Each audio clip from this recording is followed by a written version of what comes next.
நாம் எதை மீண்டும் மீண்டும் செய்கிறோமோ அதுவாகவே ஆகிவிடுகிறோம். சாப்டர் 3, பழக்கம். ஒரு நாள் ஒரு துறவி தன்னுடைய சீடனோட காட்டுப்பகுதிக்கு போயிட்டு இருந்தாராம்.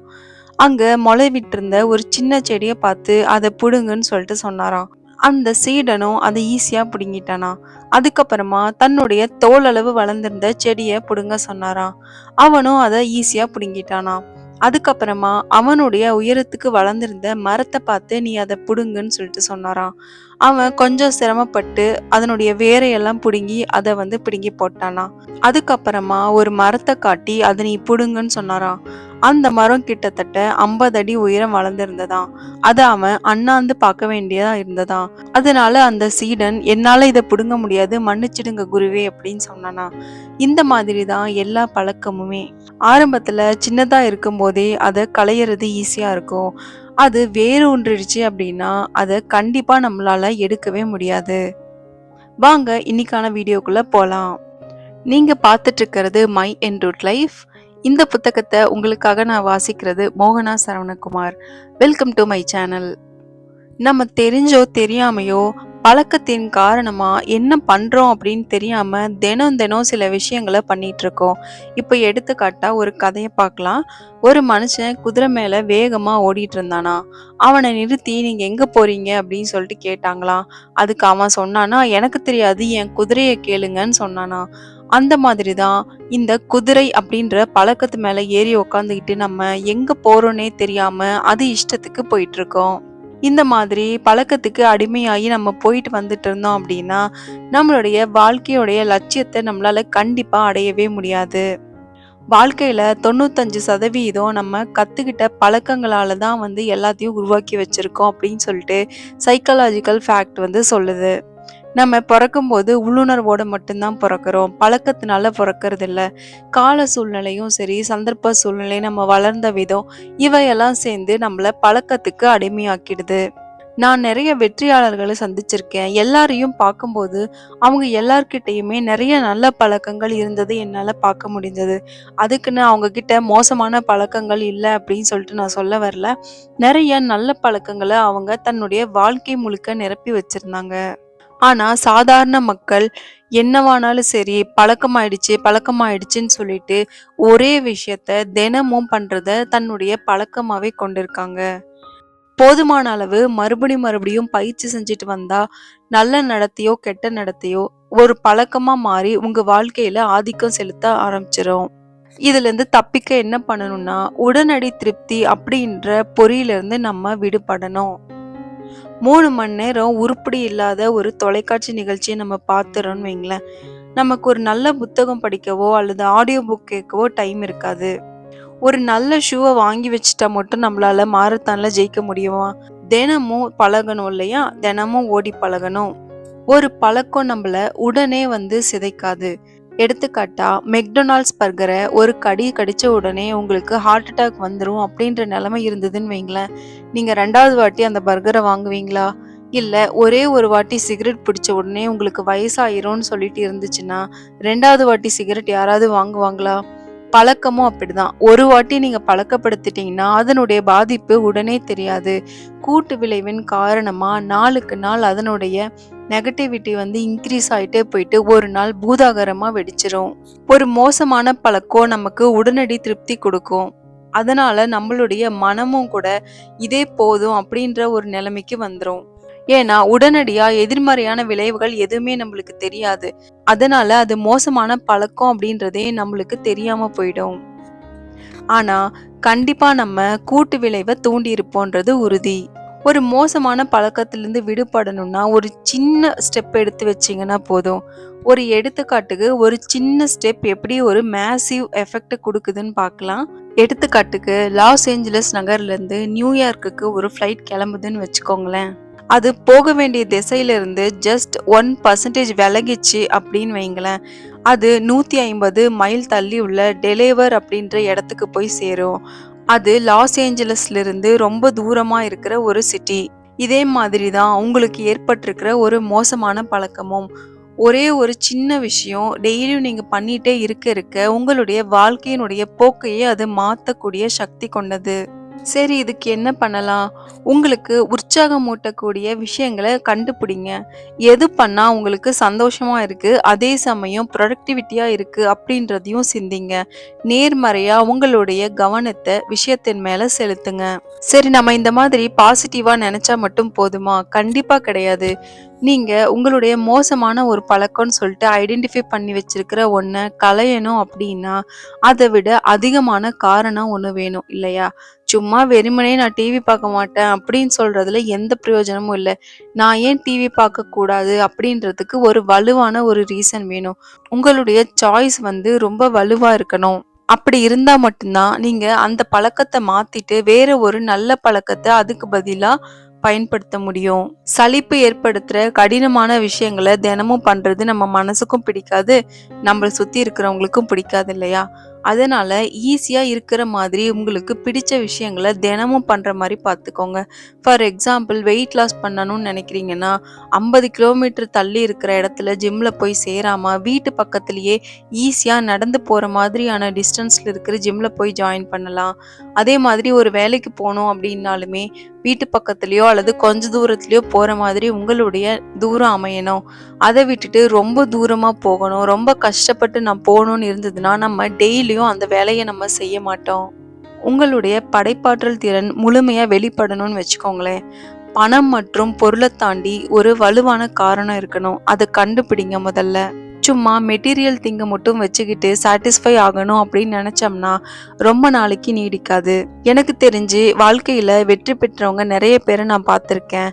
அவங்க போதுமான அளவுக்கு மேல பணம் சம்பாரிச்சதுக்கு கூட மன நிம்மதியும் சந்தோஷமும் இல்லாம கவலை, கோபம், எரிச்சல் இது இருக்கிறத நான் வந்து பார்த்துருக்கேன். ஏன் அப்படின்னா அவங்க வாழ்க்கையுடைய உண்மையான தத்துவத்தை புரிஞ்சிக்கல. பணமும் பொருளும் தான் நமக்கு சந்தோஷத்தை கொடுக்கும் அப்படின்னு நினைச்சு அதை தேடி ஓடினாங்க. ஆனா வாழ்க்கையினுடைய சந்தோஷன்றது மன நிறைவிலையும் மன நிம்மதியிலையும் தான் இருக்குன்றது அவங்க பார்க்க தவறிட்டாங்க.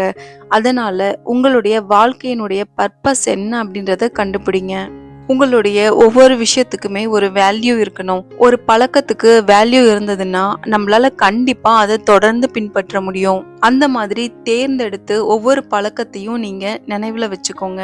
உங்க வாழ்க்கைக்குன்னு சொல்லிட்டு ஒரு இலக்கை நிர்ணயிப்பதன் மூலமா மோசமான பழக்கங்கள்ல இருந்து ஓரளவு நம்மளால விடுபட முடியும். எப்படி தெரியுமா? நம்மளுக்குன்னு ஒரு டார்கெட் இருந்ததுன்னு வைங்களேன், அதை அச்சீவ் பண்றதுக்கு நம்ம என்னென்ன வேணுமோ அதையெல்லாம் செய்வோம்.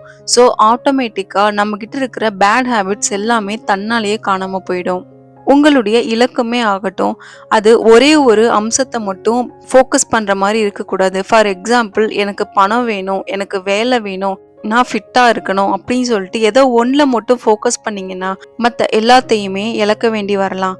அதனால எது வந்து எல்லாத்தையுமே கரெக்டா கொண்டு வருமோ அந்த பழக்கத்தை ஏற்படுத்திக்கோங்க. சரி, வாங்க இப்போ செயல்ல இறங்கலாம். மோசமான ஒரு பழக்கத்தை எப்படி நம்ம தூக்கி எறியறது? அதுக்கு ஒரு 5 உக்தி இருக்கு. முதல்ல, பழக்கத்தை எது தூண்டுது அப்படின்றத கண்டுபிடிங்க. நீங்க பர்ட்டிகுலரா யாரோ ஒருத்தர் கூட இருக்கும்போது அதிகமா குடிக்கிறீங்களா? இல்ல கரெக்டா இந்த நேரம் ஆன உடனே நீங்க ஸ்வீட் எடுத்து சாப்பிடுறீங்களா? இல்ல நைட்டு தூங்குனதுக்கு அப்புறமா மிட் நைட்ல எந்திரிச்சு பர்ட்டிகுலர் ஒரு டைம்ல ஸ்நாக்ஸ் சாப்பிடுறத ஒரு பழக்கமா கொண்டிருக்கீங்களா? இது எதனால ஏற்படுது? அது மட்டும் இல்லாம கவலை, கோபம், வெறுப்பு இந்த மாதிரி இருக்கும்போது நீங்க அதிகமா டிவி பார்க்கறதோ அல்லது சாப்பிடுறதோ இந்த மாதிரியான விஷயங்களை கொண்டிருந்தீங்கன்னா இது எதனால ஏற்படுதுன்றத நீங்க கண்டிப்பா அலசி ஆராயணும். அது எல்லாமே நம்மளால மாத்த முடியுமான்னு ஒரு சீட்ல எழுதுங்க.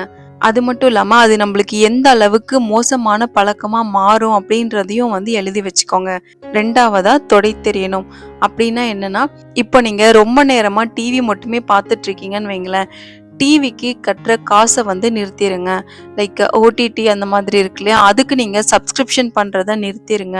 முடிஞ்சா டிவி கேபிளையே வந்து கட் பண்ணிட்டீங்கன்னா நீங்க நாள்தோறும் உட்காந்து டிவி பார்த்துட்டு இருக்க வேண்டிய அவசியம் வராது. அதுக்கு பதிலா உங்களுடைய நேரத்தை பயனுள்ள முறையில நீங்க வந்து பழக்கப்படுத்திக்கலாம்.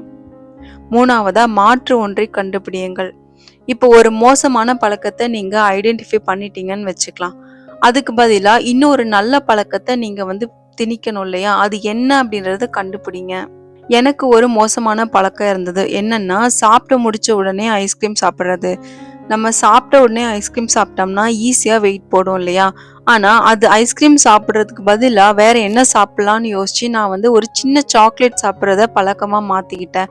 ஐஸ்கிரீம் வந்து பார்த்தீங்கன்னா 1200 கேலரி இருக்கும். ஒரு சின்ன சாக்லேட்ல வந்து ஒரு 50 கேலரி தான் இருக்கும்னு வச்சுக்கலாம். ஸோ இது வந்து மாற்று பழக்கமாயிடுச்சு. இத வந்து நான் கொஞ்ச நாள்ல அக்செப்ட் பண்ணிட்டு தொடர்ந்து இத நான் ஃபாலோ பண்ணதுனால என்னால வெயிட் போடாம இருக்க முடிஞ்சது. இந்த மாதிரி ஒவ்வொரு பழக்கத்துக்குமே ஈஸியான மாற்று பழக்கங்கள நீங்க கண்டுபிடிச்சு வச்சுக்கோங்க. 4வது படிப்படியா நீக்கிறது. எடுத்த உடனே நாளையிலருந்து நான் காஃபி சாப்பிட மாட்டேன். நாளையிலருந்து நான் ஜங்க் ஃபுட் சாப்பிட மாட்டேன். நாளையிலருந்து நான் வந்து 10,000 ஸ்டெப்ஸ் நடப்பேன். அப்படின்னு சொல்லிட்டு ஒரே நாள்ல எல்லாத்தையுமே மாத்த முயற்சிக்காதீங்க. படிப்படியா தான் அத வந்து சரி பண்ணணும். ஒரே நாள்ல நீங்க ஒரு விஷயத்த மாத்துனீங்கன்னா, அத உங்களுடைய உடலும், மனமும் கண்டிப்பா ஏத்துக்காது. இதனால ரொம்ப நீண்ட காலமா உங்களால அந்த பழக்கத்த தொடரவே முடியாது. கொஞ்ச நாள்ல அலுத்து போயி திரும்ப நீங்க பழைய பழக்கத்துக்கே வந்துடுவீங்க. 5வதா ஒட்டுமொத்தமாக மாற்றுதல். எல்லா பழக்கத்தையும் படிப்படியா மாத்த முடியாது. ஒரு சில பழக்கத்த ஒட்டுமொத்தமா நம்ம மாத்தி தான் ஆகணும். அது அந்த பழக்கத்தினுடைய சீரியஸ்னஸ பொறுத்தது. இப்போ ஒருத்தர் வந்து ரொம்ப நாளா குடிச்சிட்டே இருக்காருன்னு வச்சுக்கோங்களேன். இதுக்கு மேல குடிச்சாருன்னா, அவர் உயிருக்கு ஆபத்து அல்லது அவர் ரொம்ப வயசான மாரி ஆயிட்டாருன்னு சொல்லிட்டு யாராவது சொல்றாங்கன்னா, அந்த பழக்கம்ன்றது உடனே கண்டிப்பா மாத்த வேண்டிய பழக்கம் தான். இத நான் படிப்படியா விட்டுர்றேன் அப்படின்னு சொல்லிட்டு டெய்லியும் கொஞ்சம் கொஞ்சம் குடிச்சிட்டு இருந்தாருன்னா, கண்டிப்பா ஒரு நாள் அவரு சீக்கிரமா இறந்து தான் போவாரு. இந்த மாதிரி உங்க வாழ்க்கையவே கேள்விக்குறியாக்கக்கூடிய ரொம்ப மோசமான பழக்கங்கள் எதுவா இருந்தாலுமே, உடனடியா விட்டு தான் ஆகணும்னு வந்தா, நீங்க அத விட்டு தான் ஆகணும். இந்த மாதிரி நம்ம வாழ்க்கையில மாற்றம் ஏற்படுத்துறது அப்படின்றது ஒரு பெரிய டிசிஷன். ஏன் அப்படின்னா, இத்தன நாளா நம்ம ரொம்ப கம்ஃபர்ட் ஜோன்ல இருந்துட்டு, நம்ம ஈஸியா எல்லா வேலையும் பண்ணிட்டு இருப்போம். பார்த்தீங்கன்னா, 10 மணி நேரம் கூட நம்மளால ஒரே இடத்துல உட்காந்து டிவிய பார்த்துக்கிட்டு, ஒரு 10 பாக்கெட் சிப்ஸ ஈஸியா சாப்பிட்ற முடியும். எந்த ஒரு ஃபீலிங்குமே இல்லாம. ஆனா, ஒரு 1000 ஸ்டெப்ஸ் நடக்க சொன்னா நம்மளால கண்டிப்பா நடக்க முடியாது. அப்பதான் நம்மளுக்கு கை வலி வரும், கால் வலி வரும். ஏன்னா, பழக்கம் தான் காரணம். நீங்க எடுத்து வைக்கிற ஸ்டெப் கஷ்டமா இருந்தாலும் பரவால்ல. தினமும் கொஞ்சம் கொஞ்சமா அத மாத்திட்டு வந்தீங்கன்னா, கண்டிப்பாவே நல்ல பழக்கத்துக்கும் நீங்க அடிமையாவீங்க. 2வது பொறுமையா இருக்கணும். மோசமான பழக்கத்த வந்து கைவிடணும்னா ரொம்ப ரொம்ப பொறுமை முக்கியம். எடுத்த உடனே ரிசல்ட் வராது. ஏன்னா கூட்டு விளைவுன்னு ஒண்ணு இருக்கு இல்லையா? நம்ம ஃபர்ஸ்ட் எபிசோட்லேருந்து பார்த்துட்டு வரோம். அந்த கூட்டு விளைவு வந்து பார்த்தீங்கன்னா, இப்போ ஒரு நாள்ல ஒரு டைம் மட்டும் ஒரு விஷயத்த பண்ணிட்டு எனக்கு பெரிய லெவல்ல எனக்கு ரிசல்ட் வரணும்னு எதிர்பார்த்தீங்கன்னா, கண்டிப்பா முடியாது. தினம் தினம் தினம் கொஞ்சம் கொஞ்சமா அத வந்து எப்பல்லாம் தோணுதோ அந்த விஷயத்த பண்ணிட்டே இருக்கணும். நல்லபடியா நம்மளுடைய மூளை பார்த்தீங்கன்னா, மாற்றத்துக்கு ஏற்றதா இருக்கிறது. ஏன்னா, அடாப்டிவிட்டின்றது நம்ம மூளையிலேயே இருக்கு. நம்மளால எந்த சிச்சுவேஷன்லயும் அடாப்ட் பண்ணிக்க முடியும். எந்த ஒரு மோசமான நிலைமையா இருந்தாலும் சரி, எந்த ஒரு கம்ஃபர்ட் ஜோன்லயும் நம்மளால கண்டிப்பா அடாப்ட் ஆகுற மாரி தான் நம்ம மூளையை நம்ம கடவுள் படைச்சிருக்காரு. அதனால மாற்றத்த வந்து கண்டிப்பா நம்ம ஏத்துக்கிட்டு தான் ஆகணும். அது நல்ல மாற்றமா இருந்ததுன்னா ரொம்ப சந்தோஷம். வெற்றிக்கு மிக இன்றியமையாத ஒரு ஆற்றல் மிக்க சக்தியாக ஒருத்தர் இருக்காரு. அவரு என்னன்னு தெரியுமா? அவர உங்களுக்கு நான் இன்ட்ரோடியூஸ் பண்ணி வைக்க போறேன். ஆனா அதுக்கு நீங்க அடுத்த எபிசோட் வரைக்கும் காத்திருக்கணும். இந்த வீடியோவ இதுவரைக்கும் பார்த்திருந்தீங்கன்னா ரொம்ப ரொம்ப நன்றி. இந்த வீடியோல என்ன பிடிச்சதுன்றத கமெண்ட்ல சொல்லுங்க. கமெண்ட்கள் வரவேற்கப்படுகின்றன. நன்றி.